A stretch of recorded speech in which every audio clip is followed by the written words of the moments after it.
Bewitched Nail Art Tutorial by Hotpinkzebrapolish. Hi guys, today I'm going to be showing you how I painted this Bewitched design, which is a lot of fun, especially if you're into older TV shows like I am. So I hope you like this design, and don't forget to click subscribe to see all my future videos as well. Begin by painting all of your nails one coat of white. On a makeup sponge, I'm going to add a couple different layers of blue polish in stripes, and these aren't necessarily going from lightest to darkest, just 3 different colors, and then sponging those across my nails to create sort of a painted sky appearance. And I actually used 3 or 4 coats of sponging because it wanted to be nice and dark. And I'm going to add a layer of blue glitter and clean around my nails. After your nails are all dry and clean, I'm going to start, and on my thumb I'm going to be painting Samantha. So I'm going to begin with the shape of her hat, and I'm going to start with the outline, so lots of little black lines just to tell me where things are going to go. And if it isn't perfect after this step, don't worry about it. You can always touch things up later as you need to. So then add her hair and her face, and then her shoulder.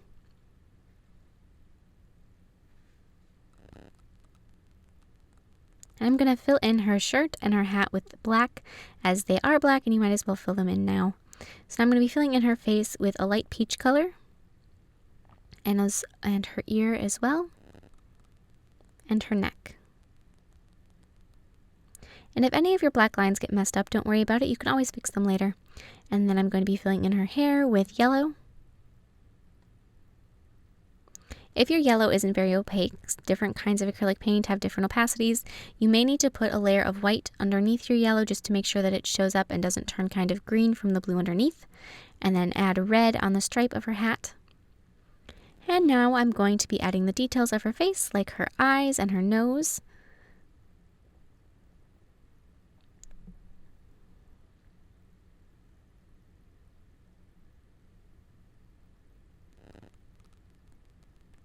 Eyebrows. And when you're doing fine details like this, try to keep a small amount of paint on your brush. You don't want too much paint at all, or your lines are going to start to get muddled, or they're going to get too thick. And add her lips with red, and then white inside her lips for her teeth, and then touch up any outlines that you may have needed to. On my ring nails, I'm going to be basically doing the exact same thing, except for this time I'm going to be painting Darrin instead. So starting with his jawline, and then I'm going to work my way up with his lips and his nose and his cheekbones, etc., and forehead, and then his hair. I'm going to do his outlines.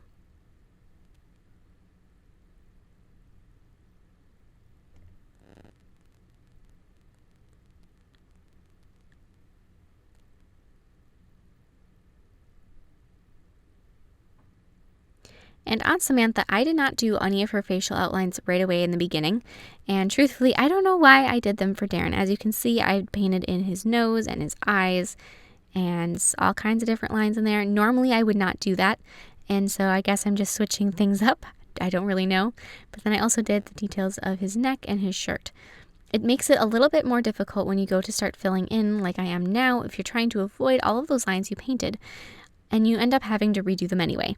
So if you don't really want to redo them a second time, don't paint them in the first time like I did. Just wait until later on, just like when I did with Samantha.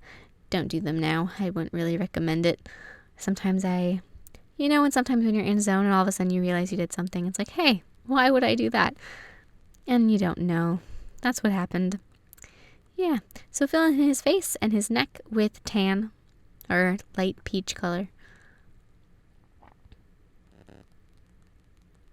And then fill in his hair with brown.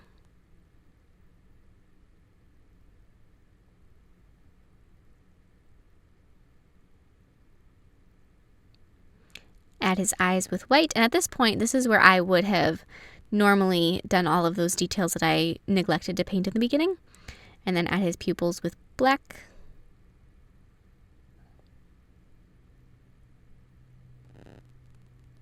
And I'm also going to be touching up my lines that got messed up when I painted over them.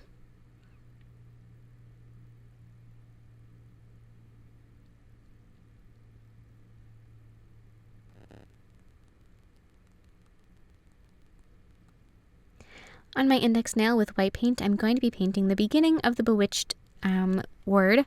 So I'm going to start with B-E-W-I. And the first letter I'm going to paint is the W. And I'm going to paint the I after it.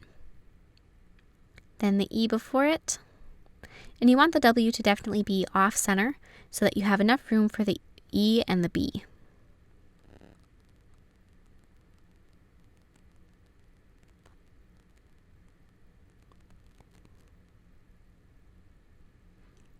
And then add just a little underline below it that ends in a swirl. And now this is completely optional. It's something that I like to do. I'm going to create a partial outline, just like a shadow on my letters. This is really going to make them stand out and make it a little bit easier to read, but it is a little bit time consuming, and if you don't want to take the time or you don't want to mess around with it, you can definitely skip that part. And then on my middle nail, I'm going to finish the word with TCHED, starting with the H about right in the center of my nail. That way I have room for the C and the T before it and the ED after it.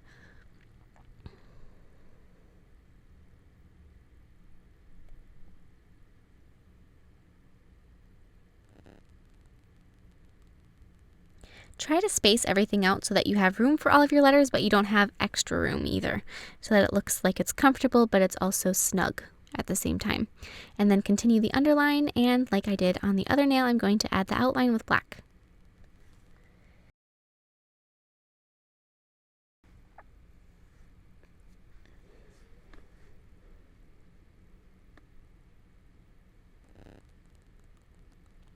On my pinky nail, I'm going to just paint some twinkling stars in the sky by creating a series of lines that intersect like that, and then adding just a couple of polka dots here and there to fill in any of the gaps.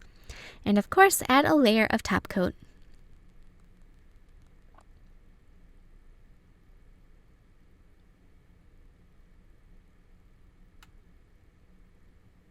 Thank you so much for watching. I hope you like this design.